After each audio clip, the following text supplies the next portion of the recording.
Bienvenue dans Pour toutes ces bonnes raisons, le podcast qui explore le merchandising avec expertise. Vous vous êtes déjà demandé comment le merchandising peut devenir un véritable levier de performance pour votre marque, vos produits, votre point de vente ? Ici, je vous propose de répondre à toutes ces questions à travers un espace de partage et d'apprentissage où mon expertise et celle de mes invités viennent enrichir votre pratique quotidienne. Je suis Adrien Bernard, ancien directeur merchandising et fondateur d'AB Merchandising.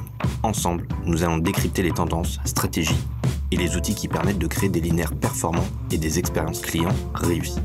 Et n'oubliez pas, abonnez-vous pour ne manquer aucun épisode et surtout, retrouvons-nous sur LinkedIn et Instagram pour continuer ces discussions. Bonjour Adrien et bienvenue dans Pour toutes ces bonnes raisons, version spéciale. Bonjour Mathilde. Bon anniversaire du coup pour ton podcast. Aujourd'hui on inverse les rôles. 1 an après le lancement du podcast, c'est moi qui te reçois. Et on a plein de choses à se dire sur ton parcours, les coulisses du podcast, ton métier de consultant. Es-tu prêt à te livrer ? Oui, et je suis ravi de te donner le micro pour cet épisode spécial. Je suis ravie aussi de prêter ma voix à cet exercice. Est-ce que on commencerait pas d'ailleurs par raconter un petit peu l'histoire de Pour toutes ces bonnes raisons, comment c'est né, tout ça ? Ouais, si tu veux. Du coup, il y a 2 histoires. Alors, je sais pas si tu veux la vraie version officielle ou celle qui est un peu plus secrète et intime. Il y a qu'une seule version, on le sait très bien.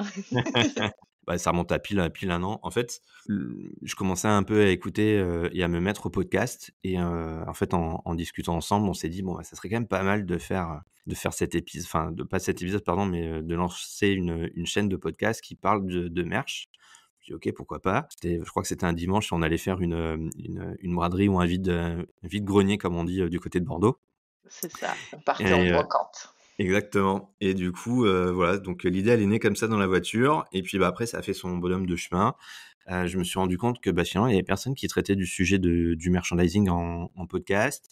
À partir de là, du coup, je me suis dit: «Tiens, en effet, ça serait un bon moyen, pour, parler de moi, de montrer aussi mon expertise, de prendre la parole aussi, sur LinkedIn et puis on verra aussi jusqu'où ça va nous mener».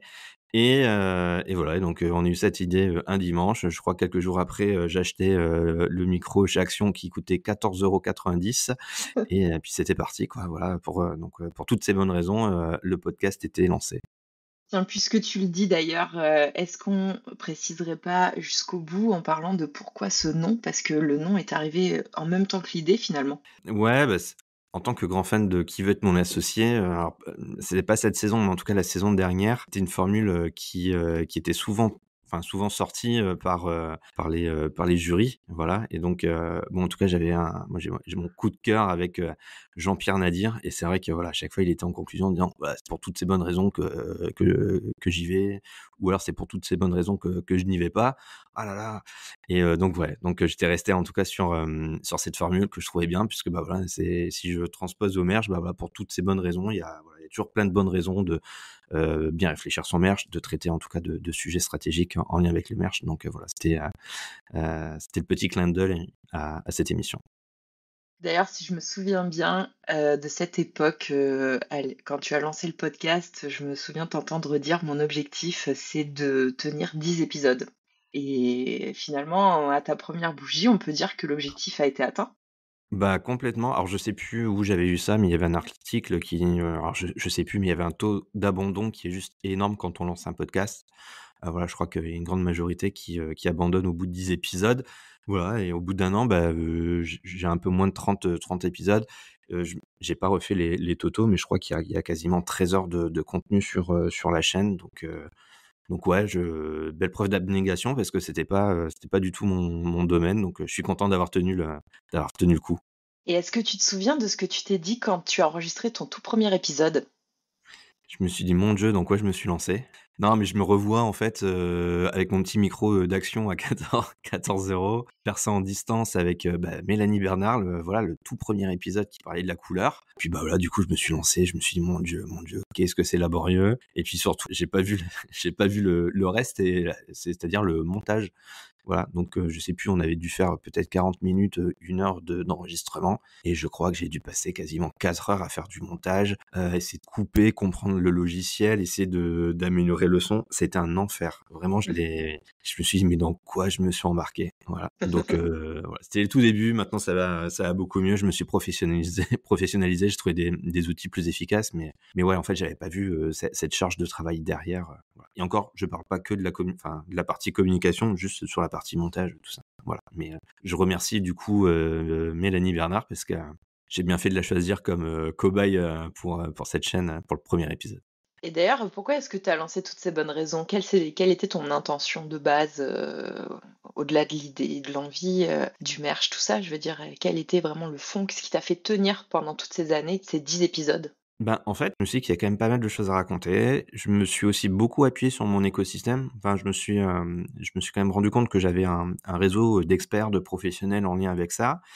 Et puis, bah, finalement, en fait, je vais dire, enfin si, c'est une passion, mais voilà, le merchandising, voilà, c'est quelque chose qui me plaît. J'en ai fait, du coup, mon plus que mon métier aujourd'hui, mais ce qui me fait vraiment tenir, c'est de me dire, bah, voilà, finalement, c'est devenu aussi un porte-voix de tous ces experts. C'est une belle vitrine aussi, de ce métier, donc voilà, je me suis un peu investi comme une mission. Du coup, voilà, j'ai toujours autant de plaisir à donner le micro à des experts retail et merch.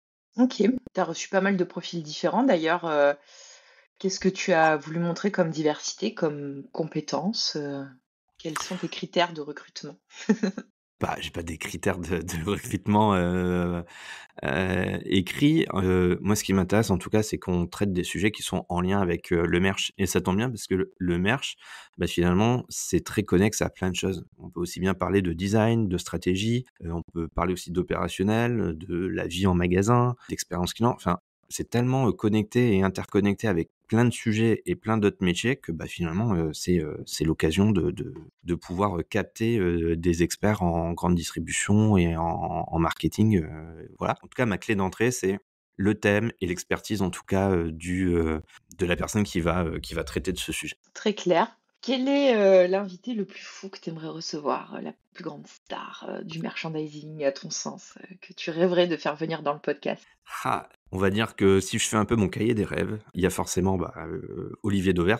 Voilà, c'est un peu la personne qui est incontournable dans le retail, donc moi je le vois bien derrière le micro de Pour toutes ces bonnes raisons. Je pense qu'il a plein de choses à raconter. Je vois bien également, et j'adorerais avoir, Cathy Collard. Donc Cathy, je rappelle, hein, en tout cas, c'est, l'ancienne, PDG de Picard et aujourd'hui, de l'enseigne, Nicolas. Et en fait, j'adorerais l'avoir parce que, il y a quelques années, quand j'étais étudiant à l'IAE de Lille, que je faisais mes sondages pour, mon mémoire de fin d'année, je l'ai fait à Auchan Villeneuve d'Ascq, et à l'époque, elle était la directrice de l'hypermarché, de Villeneuve d'Ascq. Donc voilà, donc au-delà de cette petite histoire, derrière, elle a un super parcours, et j'adorerais l'avoir. Voilà, et donc ça, voilà, c'est un peu mon cahier des rêves, un peu fou, et dans mon autre cahier des rêves un peu plus réaliste, j'aimerais aussi avoir, peut-être des gens qui sont, bah, du coup, moins connus, mais en tout cas qui sont, tout aussi actifs, avec, voilà, des directeurs de centres commerciaux, des gros directeurs de magasins, voilà. En tout cas, donner plus de place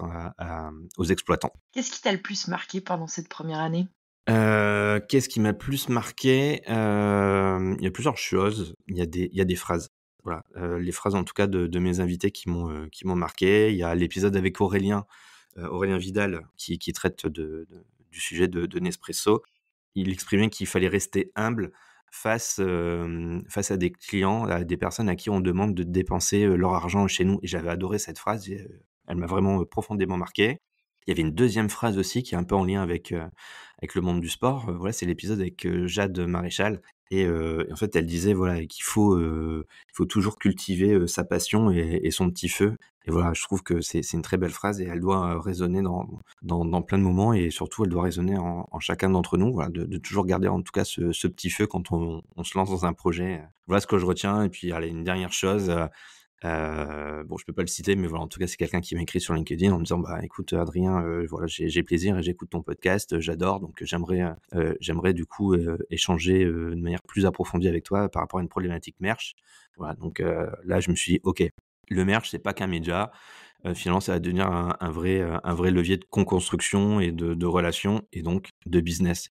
Justement, tu parles de Jade Maréchal, je pense que c'est ma seconde, mes 2 seules contributions à ce podcast finalement, ça a été à te te chuchoter la création et te demander d'interviewer Jade Maréchal parce que son mindset de sportif est, je trouve, hyper inspirant. Et je sais que toi aussi, tu as eu une carrière sportive. Mmh. Est-ce que, je brûle de te poser cette question depuis le début, est-ce que ton mindset de sportif te sert dans ta vie d'entrepreneur? Est-ce que tu penses que c'est un vrai atout? Ouais, ouais, c'est clair, c'est clair. Alors déjà pour revenir sur Jeanne Maréchal, ce qui était énorme, c'est que c'était au tout début du podcast, tu me disais: «Elle est incroyable, il faut que tu prennes contact» et moi j'osais pas y aller, je me suis dit: «Mais attends, elle est en équipe de France, qu'est-ce que tu veux qu'elle fasse, avec moi? J'ai, 1 ou 2 épisodes, elle va m'envoyer bouler, quoi» et finalement, bah, du coup, elle a joué le jeu et c'était incroyable. Voilà, donc encore merci d'avoir, soufflé à mon oreille, de l'inviter et bah, du coup, merci à Jade aussi de d'avoir participé et après pour revenir sur l'univers du sport, les valeurs en tout cas du monde du sport, elles sont facilement transposables au monde de l'entreprise. C'est hyper intéressant. Au-delà enfin quand je faisais des compétitions à plutôt bon niveau, bah, voilà, derrière c'est dire: «OK, je dois prendre mes responsabilités» parce que voilà, moi j'ai fait du tennis de table, donc voilà, je jouais à un niveau, pré-national, il y a quelques compètes nationales, donc tu es seul à la table face à quelqu'un, donc ça c'est à toi en tout cas d'y aller, c'est à toi, d'actionner et derrière voilà, c'est toi aussi qui prends, les responsabilités donc bah, tout ça aujourd'hui, bah, ça m'a nourri et c'est clair que, ces années de compétition et de sport, elles ont un impact aujourd'hui dans mon mindset, d'entrepreneur. Merci pour ce retour. Je suis très contente que tu aies répondu à cette question. J'aimerais savoir maintenant, quel est ton podcast favori? Qu'est-ce que tu écoutes? Qu'est-ce qui Ouais, t'inspire? ouais, c'est hyper dur. En fait, j'écoutais beaucoup de podcasts, à l'époque où j'étais, salarié parce que dans les bouchons, je mettais ça. Maintenant, je prends un peu moins la voiture, enfin du moins, je suis en dehors des heures de bouchons, donc j'ai nettement moins écouté de podcasts, ces derniers mois. Mais je voudrais mettre en avant, Salomé Sherrington qui fait le podcast, Sans filtre ajouté, voilà, qui fait un travail, topissime. Voilà, elle a en tout cas retravaillé plein de choses ces derniers temps et puis voilà, elle traite de sujets, de conso et de retail qui sont, voilà, qui sont top. Donc, voilà, c'était l'occasion en tout cas de la féliciter, de valoriser son travail qui est vraiment quali. Très bien. Je note, j'irai écouter à l'occasion.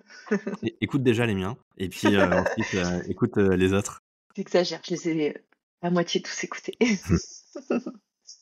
Bon, maintenant, on va écouter, quelques auditeurs qui ont accepté de partager leur retour, heu, dans cet épisode et de montrer un petit peu, ce qu'ils ont retenu de ces 1 an.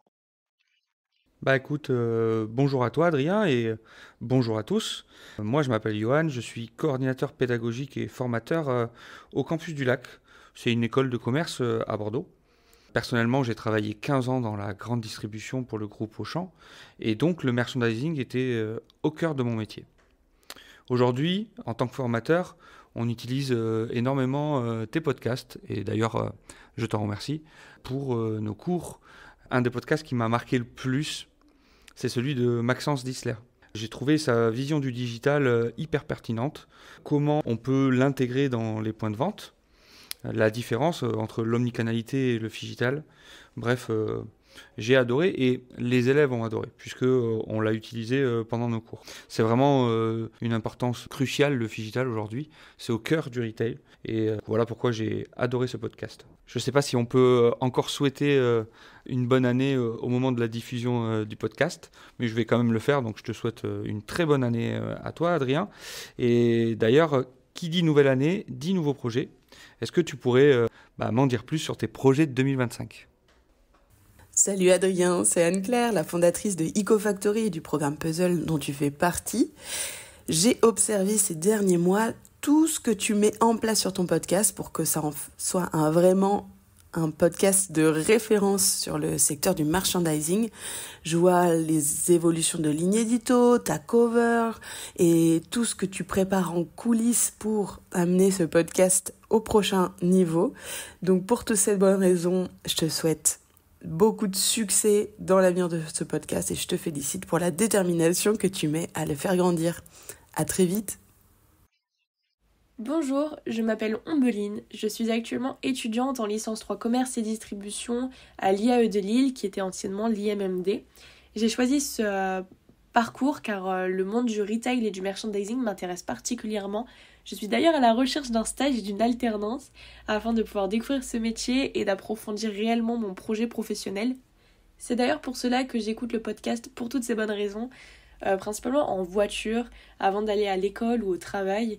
En effet, c'est un moment où j'ai le temps et je vais prendre ce temps pour découvrir des personnes qui ont plein de choses à partager et aussi pouvoir découvrir leurs différents parcours et leurs visions sur ce monde du retail que je trouve à chaque fois très inspirant. Au niveau de mon épisode préféré, ça serait le numéro 3 avec Émilie Michel-Estorena, car il m'a beaucoup plu le fait de voir la manière dont elle a découvert le merchandising et toutes les étapes par lesquelles elle est passée sont vraiment très inspirantes. Et au niveau d'un moment qui m'a fait rire, c'était le moment où Adrien a parlé qu'à chaque fois il entrait dans une enseigne Rituals et à chaque fois il passait à la caisse avec plein de produits du fait que l'enseigne utilise réellement les 5 sens du consommateur. Étant conseillère de vente là-bas, ça m'a fait rire de pouvoir l'entendre et le fait de me dire aussi que ça marche et que le client à chaque fois il revient et ça refonctionne, mais en même temps le client vient aussi pour avoir cette utilisation-là des 5 sens car c'est un moment qui est plutôt agréable. Ça m'a plutôt fait rire. Merci de m'avoir écouté. Bonjour à tous les auditeurs, salut Adrien.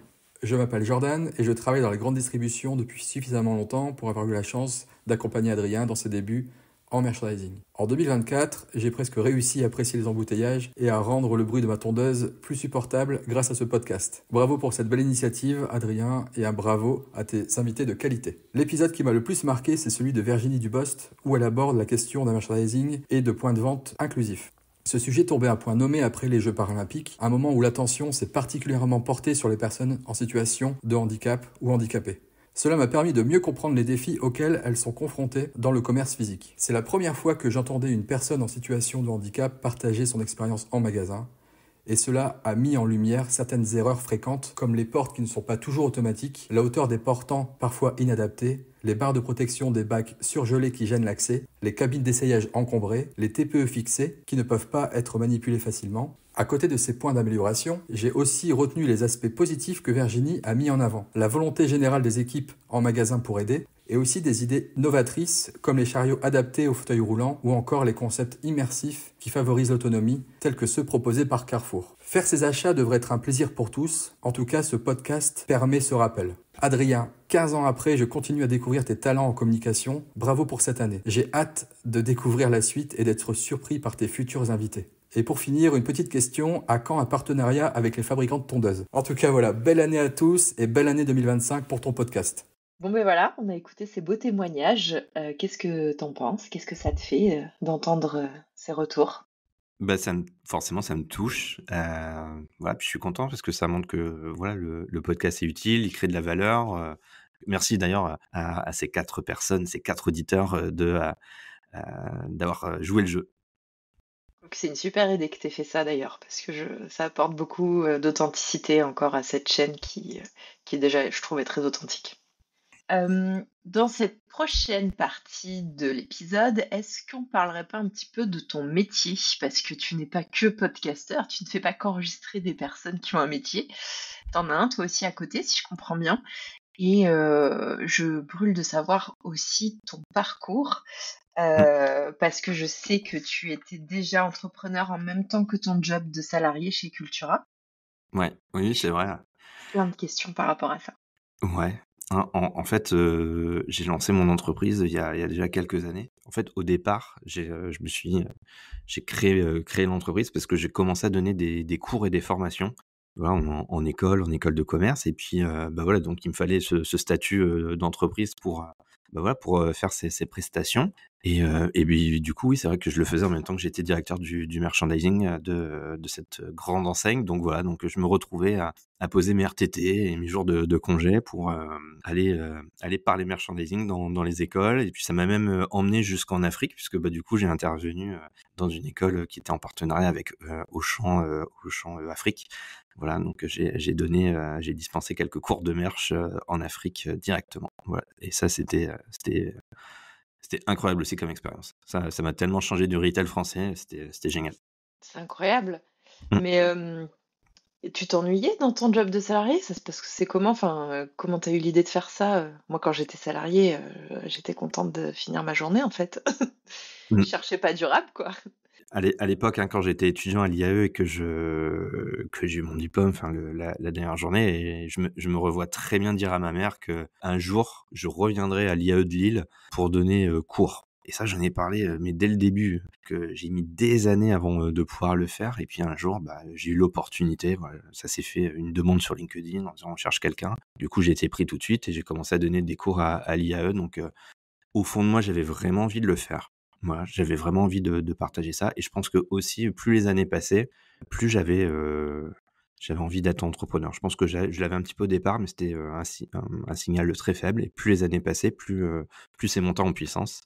À un moment donné, ça a fait que, bah, voilà, j'ai aussi évolué dans des environnements où il y avait peut-être, des choses comme, certaines bienveillances ou de la justesse humaine qui ont manqué un petit peu donc voilà. En plus de ça, je pense que j'étais quand même sollicité, enfin on me demandait d'être force de proposition, de mettre en place énormément de choses sans avoir tous les leviers et tous les moyens, pour les actionner donc voilà, je pense que ça a nourri une frustration et je me suis dit: «Tiens, comment je vais faire pour, bah, changer cette frustration et puis comment je vais faire pour, plus reproduire, ces expériences?» Et voilà, donc je pense que tout était aligné et donc c'est pour toutes ces bonnes raisons que j'ai lancé, l'agence AB Merch. Les merch. Tu es aussi consultant en merchandising, du coup. Est-ce que tu peux nous dire concrètement ce que tu fais quotidien? Ouais, alors AB Merchandising, donc c'est, mon entreprise de conseil spécialisée en performance, du linéaire. Donc AB Merchandising, logiquement, vous allez vous dire: «Bah oui, c'est pour Adrien Bernard», mais c'est aussi pour accélérateur de business, à travers le merchandising. Donc c'est vraiment mon cœur de métier, c'est, d'analyser la performance des linéaires, de créer en tout cas des planogrammes, donc faire des représentations, de linéaires structurées et efficaces. Voilà, donc il y en a beaucoup et on en voit beaucoup qui le font sur Excel ou Canva. Moi, je pars de données brutes, je les modélise. Je travaille beaucoup de données financières et je travaille surtout avec un logiciel qui est vraiment utilisé dans les enseignes de grande distri. Donc je viens vraiment aller chercher la performance des linéaires pour accompagner, voilà, les grandes enseignes de distribution, des marques ou alors, des acteurs, plus locaux qui ont aussi besoin de se structurer. Donc, tout ça en tout cas c'est mon approche et elle est toujours, sur mesure, elle est orientée client, terrain, performance et puis, je travaille également des formations. Voilà, donc je suis en tout cas présent sur, pas mal de sujets en lien avec le merchandising. Donc si je comprends bien, tes clients, ce sont plutôt des enseignes de magasins, des petites boutiques, heu, n'importe qui a envie de mettre en valeur, les produits qu'ils vendent dans un rayon, plus ou moins grand et qui cherche à faire, peut-être plus de volume d'affaires avec, cette boutique, c'est ça?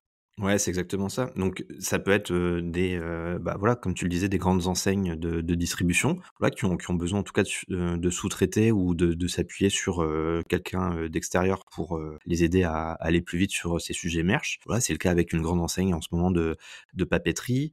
Ça peut être des marques. Voilà, je travaille avec, des belles marques, de jouets qui, eux, sont plutôt dans une démarche voilà, de monter en compétences, d'améliorer aussi les négos et leur référencement. Je travaille aussi avec des magasins, du secteur bio, voilà, donc des plus petites surfaces, mais voilà, des gens en tout cas qui ont besoin, bah, d'aller chercher de l'impact, de la clarté dans leurs, magasins et leurs rayons ou alors, tout simplement pour faire monter en compétence leur équipe avec, de la formation, voilà.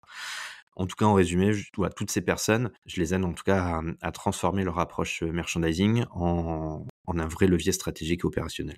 Quand tu parles de formation, tu parles pas que des écoles du coup, tu fais pas que les élèves de l'IAE, tu fais aussi, des formations en interne? Sur Exactement. des plus petits formats alors?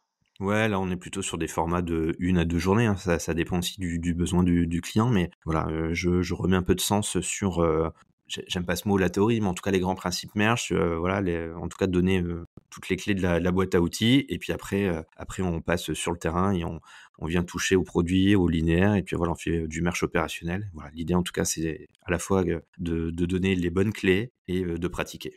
Claire, comment ça s'articule tout ça? Comment tu organises tes journées? Comment tu gères tout ça?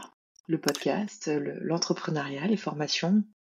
Au début, ça a été assez compliqué parce que, j'aime bien, partir un peu, sur tous les fronts. Donc, je me retrouve avec, énormément de sujets à traiter. Et quand on lance, du coup, son entreprise, qu'on a des premiers clients, bah, forcément des sujets, il y en a plein. Donc, j'ai eu besoin de remettre énormément de structure, de replacer des rituels. Voilà, des choses que j'avais dans mon ancienne vie que je n'avais plus. Donc, j'ai eu besoin de faire ça, de refaire aussi des temps d'analyse.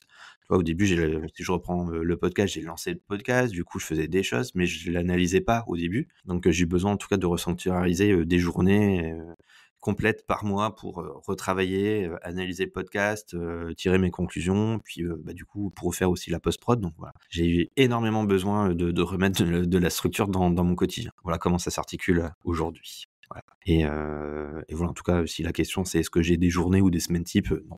Non, clairement, et c'est vraiment ça ce que je préfère dans ce métier. Tu parles de rituels, je trouve ça intéressant. Quel type de rituel? Dis-nous tout. C'est quoi les rituels que tu mets en place? Au-delà de l'organisation, évidemment. J'ai des rituels qui sont de l'ordre de me caler des demi-journées en mode prospection. Donc voilà, je sais que c'est mon temps de DJ pour travailler ma communication sur LinkedIn, pour contacter ou échanger des clients. J'ai aussi du temps que je me laisse pour passer du temps en magasin, voilà, pour être aussi au contact des commerciaux et des commerces à côté de chez moi, voir un peu comment ça se passe, prendre aussi la température du commerce. Voilà, donc voilà, c'est un certain nombre de rituels. Je me garde aussi pas mal de temps pour échanger avec mon écosystème, voilà, avec d'autres experts, d'autres personnes en tout cas qui sont sur la même verticale merch ou une verticale retail, hein, mais voilà, en tout cas voilà, de combiner les expériences. Je sais pas si je peux dire que c'est un rituel, mais en tout cas, j'ai mis aussi un point d'honneur à casser un peu cette solitude. C'est très important, effectivement, quand on est entrepreneur, on se sent souvent très seul. Mais d'ailleurs, tu parles d'écosystème, c'est qui ton écosystème? Qui sont les personnes avec qui tu as de l'interaction? Dans quel autre métier s'emboîte parfaitement dans le tien en dehors du marketing?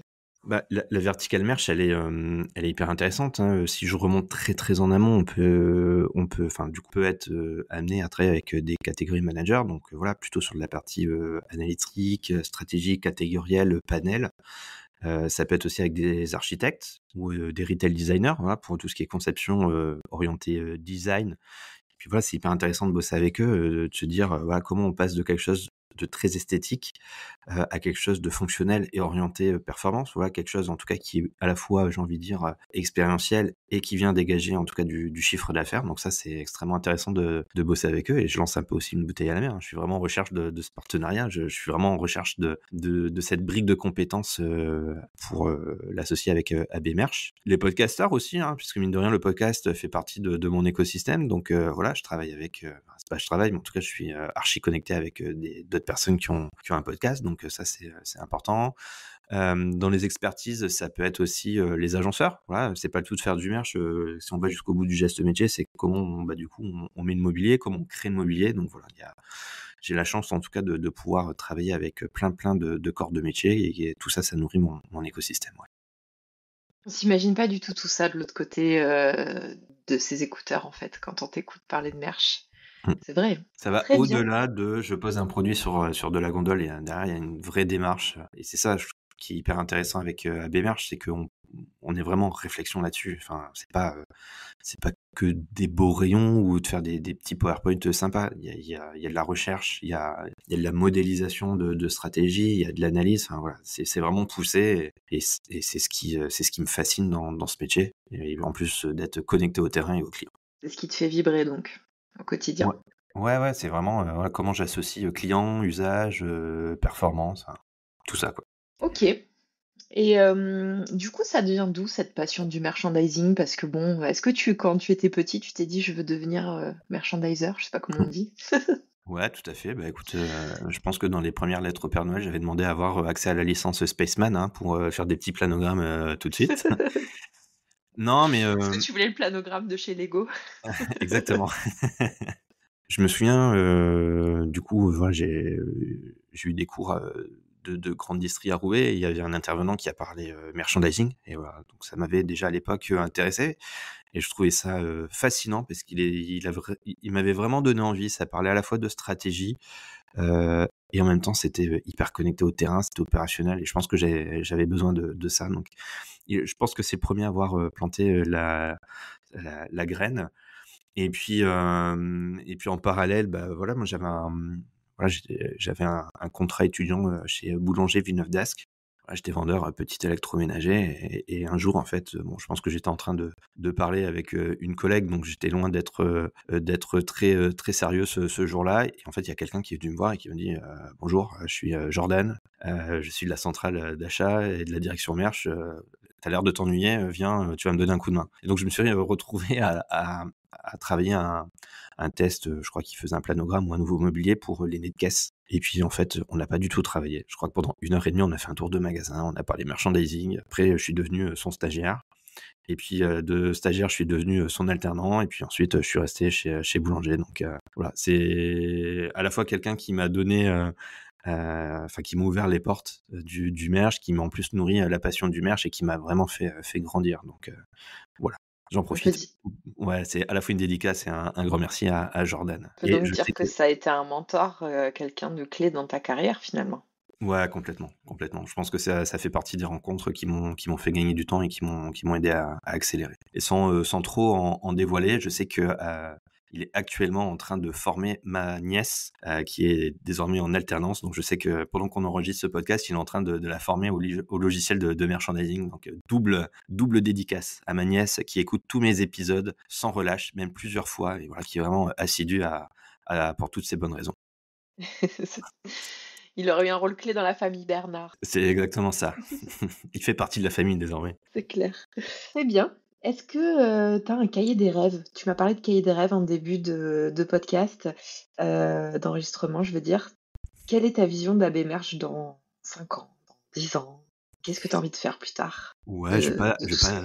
je vais pas vous partager la stratégie et la vision d'AVRH, mais je pense que, je je je pense que la vision que j'en ai, c'est vraiment, quelque chose, voilà, une agence, écosystémique, voilà, qui est vraiment, adaptée, agile, aux réalités, du terrain et à ce qui se passe en côté marque et grande distribution donc voilà, je vois vraiment quelque chose de puissant, derrière donc voilà, j'ai un cahier des rêves en tout cas qui est en train de se remplir tout doucement, mais sûrement et en tout cas, ouais, je vois une belle agence, orientée performance. Ça nous en dit pas beaucoup quand même, hein.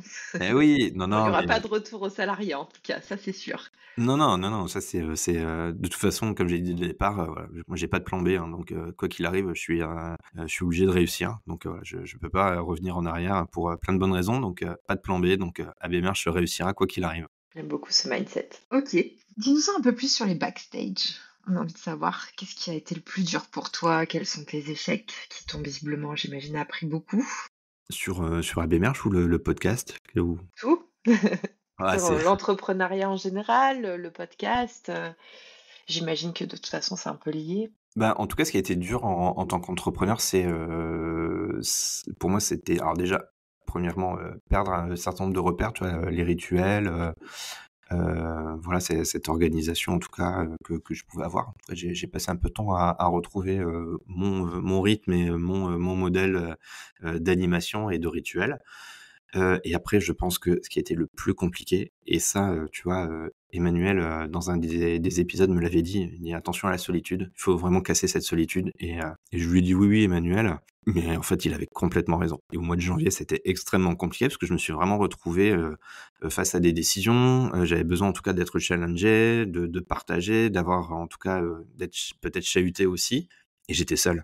Et ça a été extrêmement compliqué donc voilà bah, du coup j'étais proactif, voilà, j'ai fait bouger aussi, mon réseau, j'ai été chercher dans mon écosystème, voilà pour, retrouver des entrepreneurs, partager, avec d'autres experts, avec d'autres entrepreneurs pour voilà, casser cette solitude et ça a été salvateur en tout cas et heureusement que je l'ai fait, que j'ai été de l'avant parce que c'était vraiment une période de solitude, très, très particulière, dans le développement d'AB Merch.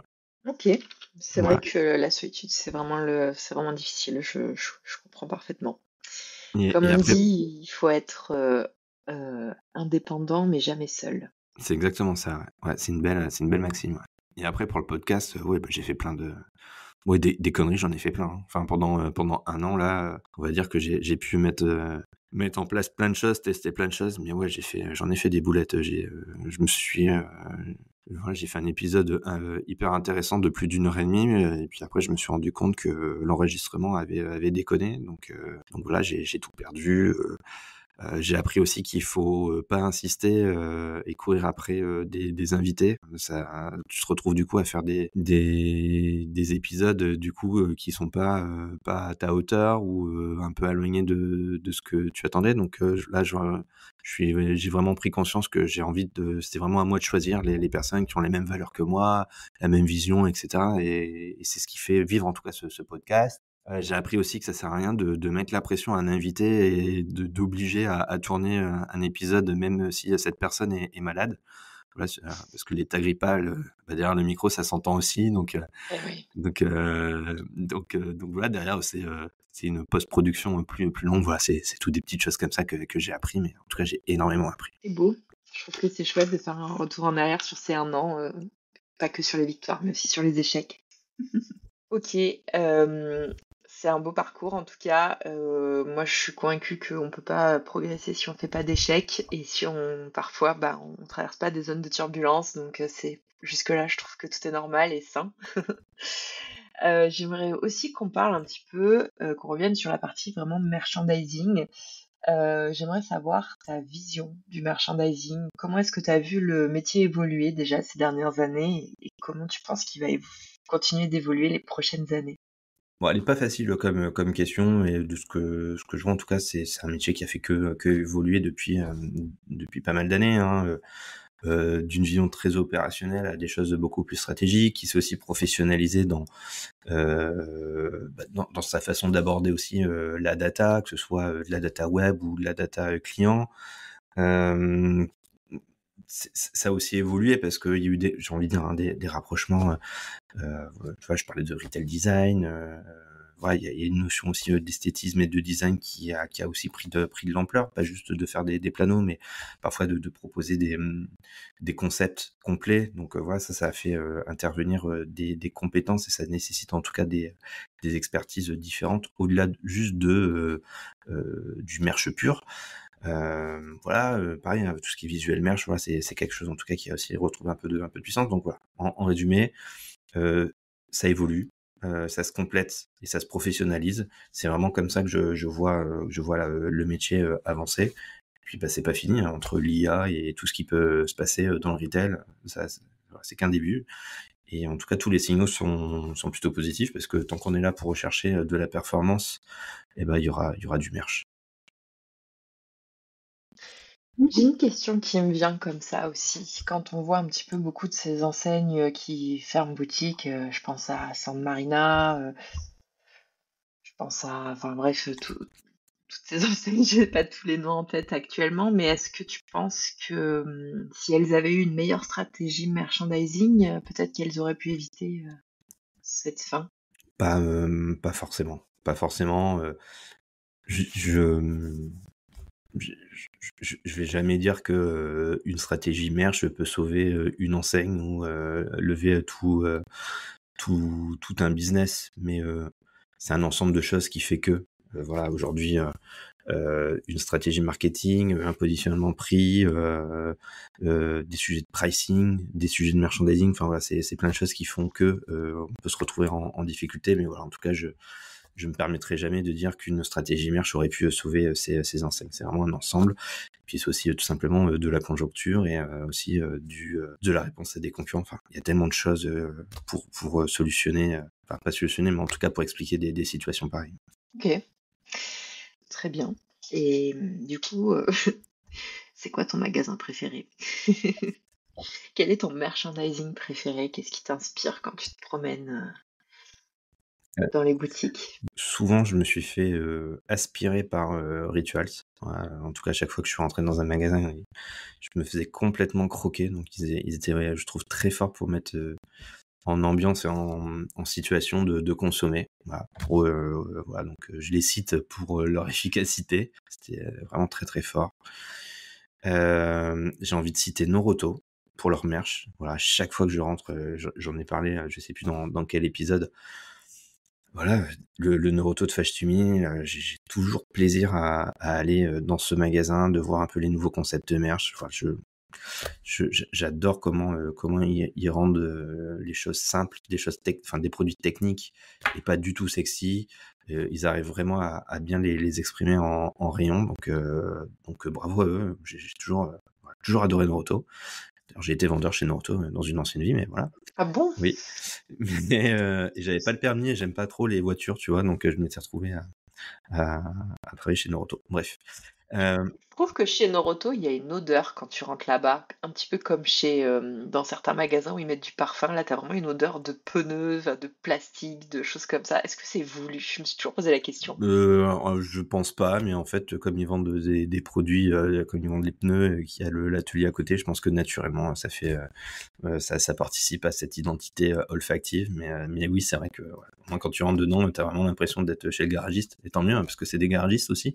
Est-ce que toi, tu joues sur ça, sur l'olfactif, ou pas du tout? Moi, je suis convaincu, et tu vois, c'est intéressant ta question parce que c'était un sujet en tout cas que j'ai essayé de porter dans mon ancienne vie et de dire que voilà, aujourd'hui, exprimer Noël, c'est pas juste dans une seule zone du magasin, c'est partout dans le magasin et surtout c'est sur l'ensemble du parcours client. Et que quand on fait des points d'intérêt, des points focus Noël, par exemple une zone avec des jouets ou une zone avec des produits créatifs pour refaire son sapin, etc. Noël, c'est pas juste le packaging du produit. Voilà, c'est aussi du coup l'ambiance que tu donnes, donc visuellement certes, mais c'est aussi la musique. Voilà, s'il faut mettre du Mariah Carey, il faut pousser du Mariah Carey, mais il y a ça, et puis il y a aussi l'odeur, tu vois, c'est bête à dire, mais une odeur de pain d'épices, une petite odeur de sapin ou je ne sais pas quoi. Bah voilà, en fait tout ça, ça joue vraiment sur l'essence, et moi je suis convaincu que quoi qu'il arrive, ça te met à un moment donné en situation, en envie de consommer. En tout cas, ça te met dans une situation différente. Et même si tu consommes pas, même si tu passes pas à la caisse, et bah tu repars du magasin avec une belle expérience et un bon souvenir. Et le meilleur exemple, c'est Nature et Découverte. Voilà. Dès qu'on évoque cette enseigne, on pense à tout ça. Et même si on s'en repasse pas par la caisse, et on garde toujours une bonne expérience de ce magasin en règle générale. Donc convaincu, c'est ce qu'on appelle ce que j'appelle le merchant feeling. Voilà, enfin, je suis vraiment convaincu que c'est un outil sympa. Et pour toi, c'est quoi un linéaire réussi du coup? C'est un linéaire qui fait du pognon. Non, mais un rayon, pour moi, il doit être efficace. C'est-à-dire que moi, client, je comprends l'envie de me raconter, je comprends l'offre et j'arrive très vite à faire mon choix. Voilà. Donc d'un côté, pour le client, c'est un rayon réussi, c'est un rayon qui est facilitant. Et s'il est facilitant, c'est un rayon qui vient dégager du chiffre. Donc c'est ça pour moi. C'est un rayon simple, efficace et qui dégage de la performance. Donc on mise tout sur la performance, sur la stratégie financière, mais pas tout sur l'esthétique en fait. L'esthétisme, voilà, les PLV, les aides à l'achat, tout ça, ça nourrit forcément le rayon. Déjà des rayons bien construits, avec des unités de besoin bien définies, une gamme bien calibrée, bien réfléchie, performante. Voilà, tout ça en tout cas, ça va dans le bon sens, à la fois du client et du business. Ok. Qu'est-ce que tu transmets à tes étudiants comme idée nouvelle, tes étudiants de l'IAE par exemple? Qu'est-ce que tu leur dis à cette nouvelle génération de merchandisers? Je leur dis plein de choses. Et d'ailleurs, c'est une bonne question parce qu'en ce moment, j'ai une stagiaire que j'ai eue en cours à l'IAE de Lille. Donc, elle a depuis quelques semaines la chance de s'épanouir dans le monde merveilleux du merchandising. Mais ouais, souvent ce que je dis deux choses. La première, c'est de pas négliger la base, enfin le carrelage, quoi. Tu vois, c'est d'aller en magasin, c'est d'observer, de tester. Voilà, d'être exigeant, d'être curieux, etc. Enfin voilà. En tout cas, il faut s'intéresser, il faut être très customer centrique. Voilà. En tout cas, penser client final, c'est extrêmement important et ça, je le martèle beaucoup quand j'interviens. Voilà. Et puis après, manger des légumes aussi, très important. En tout cas, son hygiène de vie. Qu'est-ce que tu as appris chez Cultura sur le merchandising finalement? Est-ce que tu as appris beaucoup de choses que tu ne savais déjà? Est-ce que tu as pu tester des choses que tu n'avais jamais testées? Est-ce Est-ce que tu avais un peu de liberté quand même? Je dois avouer que mon expérience chez Cultura, elle m'a vraiment permis, en fait, dans mon parcours chez Cultura, à un moment donné, je suis passé par, chef de produit, Catman, donc ce que je retiens, c'est qu'en fait, à un moment donné, j'ai vraiment associé cette notion de vision merch, c'est-à-dire comment j'implante un rayon, comment je l'organise, mon magasin, et cetera. Mais je l'ai vraiment encore plus associé avec, ma vision gamme, ma vision négociation fournisseur, la façon dont je dois structurer mon assortiment et donc, de lier, ces 2 mondes, à travers la performance. Voilà. C'est vraiment ce que j'en retiens de ces années, c'est que voilà, j'ai vraiment fait cette passerelle avec, ces 2, j'ai envie de dire ces 2 cerveaux, quoi. Voilà. Ça et puis, bah, voilà tout, l'importance en tout cas de l'aspect, politique, visuel. Voilà, en tout cas à un moment donné, bah, c'est malheureusement, juste avoir, une forte visibilité, bah, ça permet en tout cas d'actionner, certains sujets, au détriment de d'autres choses. Mais voilà, en tout cas de dire ce qu'on fait, pas forcément faire ce qu'on dit, quoi. Du coup, tu penses que tu faisais partie de ces petits soldats qui avaient, plein d'idées en tête, mais n'étaient pas entendus et du coup, c'est pour ça que ça t'a poussé à monter AB Merch? Ça en tout cas, ça en fait partie, ouais, tout à fait, ouais. OK. Et ben écoute, merci beaucoup pour, tous ces insides, tous ces tips, tout ce parcours. Je trouve que c'était hyper enrichissant. Moi, j'apprends beaucoup de choses. 1 an, 24 épisodes, une communauté qui grandit. Qu'est-ce que tu ressens aujourd'hui quand tu regardes tout ça dans le rétro? Qu'est-ce que ça te fait? Je me dis: «C'est pas mal en fait, hein», je me dis que j'ai bien fait de m'écouter, ce jour-là et de lancer, mon podcast. Heu C'est plutôt moi que tu as écouté quand même, hein. Je voudrais remettre l'église au milieu du village, hein.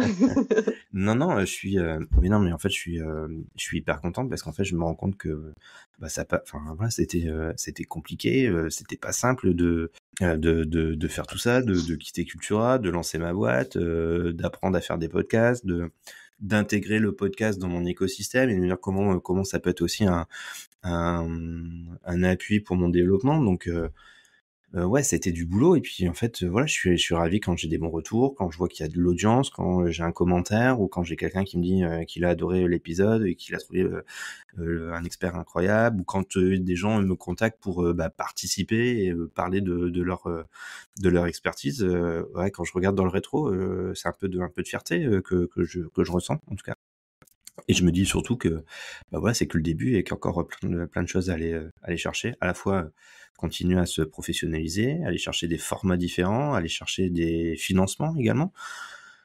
Donc, voilà, c'était une première étape, une première marche et je pense qu'il y en a encore, plein d'autres qui vont être franchies. Mais c'est tout ce que je te souhaite. Très honnêtement, je suis sûre que tu feras encore plein de choses avec pour toutes ces bonnes raisons ou avec, AB Merch. D'ailleurs, on a oublié de parler un petit peu, comment on fait pour te contacter si on est une marque, si on est, je sais pas, un magasin, je suis Intermarché, j'ai un rayon, il fonctionne pas, je sais pas pourquoi. Mmh. Comment je fais? Ben, Comment ça se passe? bah, tous les directeurs, de magasins, les chefs de secteur, voilà, les responsables de, merch ou, de marque, bah, quand vous êtes face à une problématique merch, vous fermez les yeux et vous criez 3 fois: «Aide-moi à faire du merch rentable et efficace» et comme par magie, j'apparais à côté du linéaire. Voilà et si ça marche pas, bah, vous pouvez, m'envoyer heu, un message sur, mon LinkedIn, donc Adrien Bernard et me contacter pardon directement, sur, abmerch.fr, mon site. Voilà, vous allez retrouver, plein d'informations et puis, me mettre aussi, vos besoins et j'aurai énormément de plaisir à vous accompagner sur ces sujets merch. D'ailleurs, ça se passe comment? Tu fais des audits? C'est quoi le concept? Tu débarques avec, ton costume 3 pièces, ta petite calculatrice et tes lunettes et puis tu comme ça? Ouais, ouais, ouais, bah, justement, on fait un partenariat avec une start-up, qui s'appelle Voxtrend et voilà, ce qui nous permet en tout cas de faire des audits à distance. Donc, c'est quelque chose en tout cas qui est disponible sur le site et voilà, ça permet déjà de faire un petit état des lieux. Mais, sinon, oui, oui, c'est des tours de magasins, c'est passer du temps à regarder aussi, les rayons, de voir aussi le comportement d'achat. C'est beaucoup de discussions avec les équipes. Voilà, en tout cas, c'est beaucoup de recherche, de compréhension. Ouais, il y a tout ce temps en amont pour bien border les éléments. Voilà. Et ensuite, j'accompagne, j'améliore et on accélère. Est-ce qu'on peut t'appeler si on a besoin de rien, mais qu'on a envie de savoir si on a besoin de quelque chose? Bah, bien sûr, hein, il faut fermer les yeux et crier 3 fois: «J'ai besoin de rien» et mais oui, non, Non, mais c'est vrai, des fois, on peut être persuadé on fait un travail qui est pas trop mal quand même, mais qu'on pourrait quand même s'améliorer. j'ai pas eu le cas de figure pour Ça être vaut le honnête, coup. tu vois? Mais en tout cas, oui, je pense qu'à un moment donné, c'est sain, de faire appel à quelqu'un d'extérieur ou à un expert pour, avoir son regard, neuf et orienté merch, complètement. Et je pense que ce que tu dis là, ça vaut pour plein de choses, hein. Je pense qu'il y a des secteurs d'activité, qui pensent pas, merch, et pour autant qui seraient, un vrai levier, pour eux. Ok. Bon, mais vous avez entendu, si vous avez besoin de rien, vous appelez Adrien. Et si vous avez besoin de quelque chose, vous l'appelez aussi, on sait jamais. Ok. Et c'est quoi la suite alors pour toutes ces bonnes raisons, en delà de financement potentiel, pour faire vivre peut-être un peu plus ton travail, parce que j'imagine qu'à un moment donné, tu vas commencer à être un peu débordé pour être sûr qu'il y ait une saison 2, des nouveaux formats, je sais pas moi. C'est quoi ce qu'il y a dans les petits papiers pour la saison 2? Bah, il y a plein de choses déjà là, en ce moment, c'est la bascule, donc vraiment le podcast, devient une partie intégrante de mon écosystème et vous allez voir, des changements, dans son visuel, dans la façon de prendre la parole, d'aborder les sujets, donc voilà, il fait vraiment partie intégrante de mon écosystème. Et puis, ce qui est dans les tuyaux, bah, c'est encore plus d'experts, des pointures, du retail, je croise les doigts et j'ai complété mon cahier des rêves, on en a parlé tout à l'heure. Et puis voilà, du financement pour m'aider à aller plus loin et surtout des formats différents. Peut-être des masterclass, peut-être des choses in situ, des formats, dans les salons pro. Et puis vraiment, mon souhait, c'est de donner encore plus la parole aux commerçants, aux exploitants et voilà, et en tout cas de faire encore plus émerger, des réalités terrain. T'as un petit cas d'usage à nous raconter avant de finir? Alors oui, oui, là je suis en train de terminer un accompagnement qui a été, hyper intéressant. En fait, j'ai été contacté par, c'est une boutique, on va dire, une boutique musée. C'était à la base une démarche plutôt, architecturale, c'est-à-dire qu'ils repensaient, leur magasin et donc voilà, ils étaient rentrés, sur, un prisme plutôt, d'esthétisme, de retail design. Et en fait, ils ont eu une démarche qui est extrêmement, intéressante et que j'ai adoré, c'est qu'ils m'ont du coup, ils m'ont appelé en me disant: «Bon, bah, on fait quelque chose, de nouveau, on veut faire un beau magasin, mais on veut surtout un magasin qui aille chercher de la performance». Et donc ils ont, vraiment eu cette demande d'associer ça à un regard merchandising et donc voilà, on a décortiqué le parcours client, on a décortiqué en tout cas, leur gamme. On a fait ce qu'on appelle une hiérarchisation des catégories. On a essayé en tout cas de donner des rôles et des fonctions, et des orientations à des catégories et du coup aux familles de produits. Puis, bah, du coup ensuite on a, optimisé leurs rayons et voilà et je suis hyper content parce que je trouve on a du coup, un magasin qui est orienté, à la fois, expérience client, qui est orienté performance, qui est beaucoup plus cohérent et voilà, et avec des choses très simples, on a déjà mis le doigt sur des poches de chiffre de quasiment 30 à 60 000 euros uniquement sur de l'achat d'impulsion. Donc voilà, plein de petits sujets émergent comme ça qu'on a craqué. Et s'ils n'avaient pas eu cette démarche, ils n'auraient pas du tout mis le doigt sur tout ça. C'est génial. On pense pas du tout à ce genre de choses. Mais c'est vrai qu'on voit tous quand on arrive à la caisse les petits achats impulsifs, les petits trucs un peu plaisir. On pense pas que c'est une vraie stratégie pensée à la base. Ouais, pour être honnête, voilà, quand j'ai fait le tour de magasin au début, que je prenais mes photos, que je faisais un peu cet audit, il y avait, tu vois, un tourniquet avec des magnettes de voilà, tu vois, les petits magnettes de frigo là. Ouais. Voilà, et je me dis: «Bon». Oui, oui, je vois très bien. Voilà, je dis, ce pot de pus là, il faut le retirer, ça cache, la lisibilité, ça vit mal et cetera. Et puis, bah, si on n'avait pas fait cette démarche de hiérarchisation, d'analyse, bah, en fait, on se serait pas rendu compte que c'était le 1er poids de chiffre, en termes de surface, voilà. Donc, la performance par rapport à la surface de ce tourniquet, elle était juste, incroyable. Donc, finalement, on l'a gardé, on a pérennisé, on a trouvé d'autres solutions merch pour aller encore plus loin dans le chiffre, mais voilà. Donc c'est ça qui est intéressant, c'est que des fois tu as des a priori, quand tu fais ton audit de ton regard de merchandiser et puis en fait après tu mets ta casquette plus analytique et tu dis: «Bah ouais, non, en fait, non, il y a une poche de chiffres, il faut aller dans cette poche de chiffres». Ah ouais, ça j'aurais pas dit. Ok. Hyper intéressant en tout cas. Écoute, j'ai pas d'autres questions. J'ai trouvé ça passionnant de parler de ce client-là d'ailleurs, parce que j'ai appris plein de choses.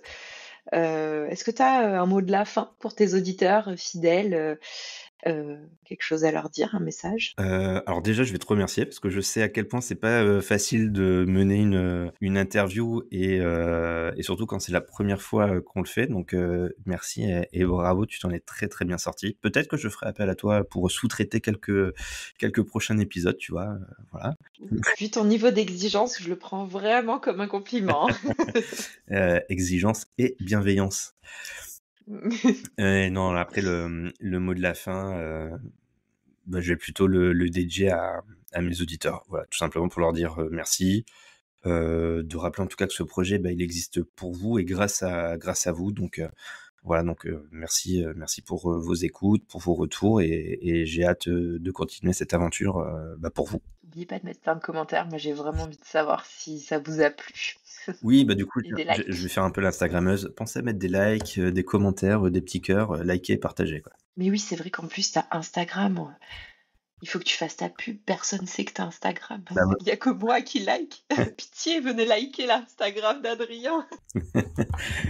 Oui, c'est vrai, j'ai Instagram, donc c'est AB Merchandising et voilà, ça permet de voir un peu les backstage du podcast, ma vie d'entrepreneur. Profite aussi, on peut faire des fois des tours de magasins ou pour partager un peu mes retail tours. Donc voilà, vous pouvez suivre avec grand plaisir cette page Instagram, pardon. Après, pour être honnête, c'est vrai que je suis beaucoup plus visible et actif sur LinkedIn, mais voilà. En tout cas, vous pouvez me retrouver sur les deux. Oui, sur LinkedIn, j'ai vu que tu partageais quand même beaucoup plus de choses. Notamment, c'est plus professionnel en fait, le contenu de LinkedIn. Instagram, c'est vraiment plus les derrière du podcast ou de AB Merch. Tout à fait. C'est chouette. Mais écoute, j'ai hâte de voir toutes les nouvelles aventures pour toutes ces bonnes raisons. Rendez-vous dans un an alors. Non, tu vas pas nous laisser un an quand même. Non, je te connais. Tu vas sortir quelque chose bientôt. Bon, du coup, j'ai envie de dire bon anniversaire au podcast et à très bientôt. Oui, bon anniversaire, longue vie. Pour toutes ces bonnes raisons, j'ai hâte de fêter la deuxième bougie et de regarder un petit peu tout ce qui va se tramer. Merci beaucoup, à bientôt. Merci à toi, à bientôt. Je vous dis encore merci pour votre écoute et surtout à très bientôt pour un nouveau rendez-vous dans Pour toutes ces bonnes raisons. D'ici là, prenez soin de vous, prenez soin de vos linéaires et continuez à nourrir votre passion. Et je vous fais un petit rappel, chaque épisode sort un jeudi sur 2. Alors n'oubliez pas de vous abonner pour ne rien manquer des prochains épisodes.